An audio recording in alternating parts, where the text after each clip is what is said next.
Walk back into time, brother. Brother, this is breathtaking. I mean,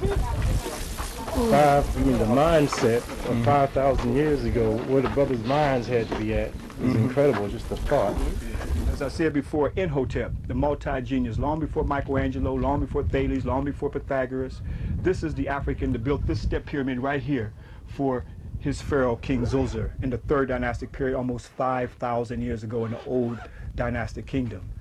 But yet we are told, our children are told, that Hippocrates was the father of medicine. How could Hippocrates be the father of medicine when Imhotep was a physician in his time? Architect, engineer, who studied the stars, who gave us the circumference of the earth by studying the winter solstice and the summer solstice, long before some Aristoteles, who we are told gave us the circumference of the earth. This is the story that they don't want us to know, and will do everything possible to deny it. And wait till we get to the museum to show you the extent what they will do to deny this. But here we see he built this pyramid for Zoser, a good picture of him right here. Of course, you see his nose knocked off. You see, everything was done to deny the African spiritual ancestral story. And in the back of this step pyramid is the serdab, as I mentioned before, so you can look back at Zoser in the time, for he will look back at you and thank you for coming back. And you also got to go back and tell other brothers and sisters, don't go to France, don't go to England, go back to the land of your ancestors. Come back here. And they put it all here for us to see. And that's, like I said before, that's why you're back here. And this is just a start of our journey. So let's go to the serdab. You see our footprints from last year? You see my footprints from last year?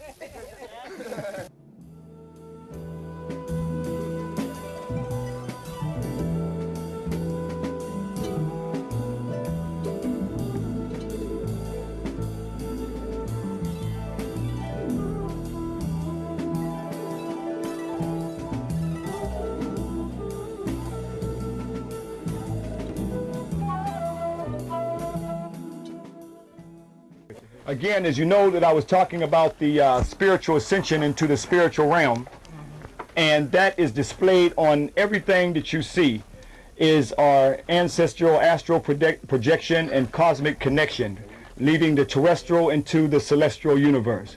This was something that was always part of us. So here you see this, what is called a serdab, and Zoser Neterket is inside, looking out from his world into this world for his spirit to transcend and to astral project, for his Sahu to transcend time and space.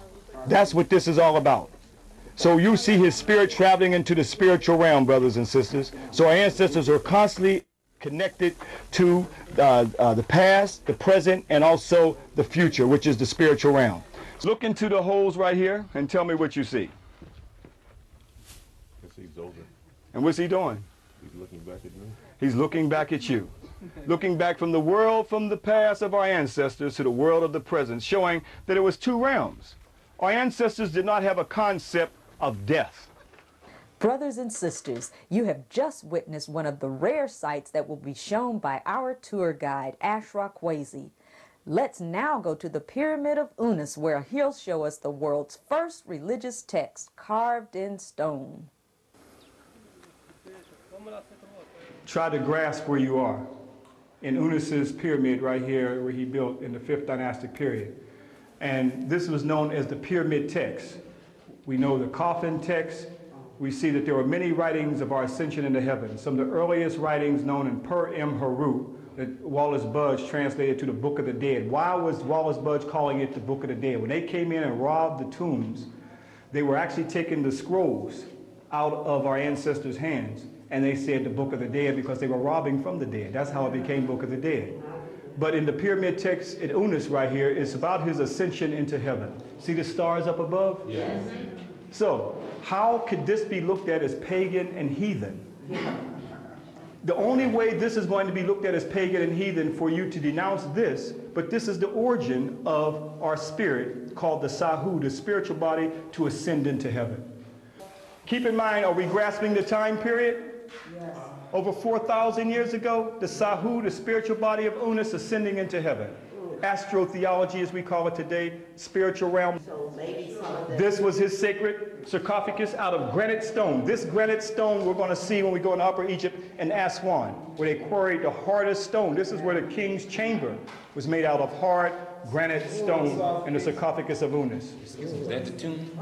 This is the actual tomb of Unas, where he was buried at. Of course, his sacred site has been desecrated. His body has been desecrated. His tomb has been ravaged by the tomb robbers who come in. But let me see you go to Europe and dig up some ancient sacred burial sites of Europeans and see how far you go. Because if it belonged to Europeans, they wouldn't desecrate it.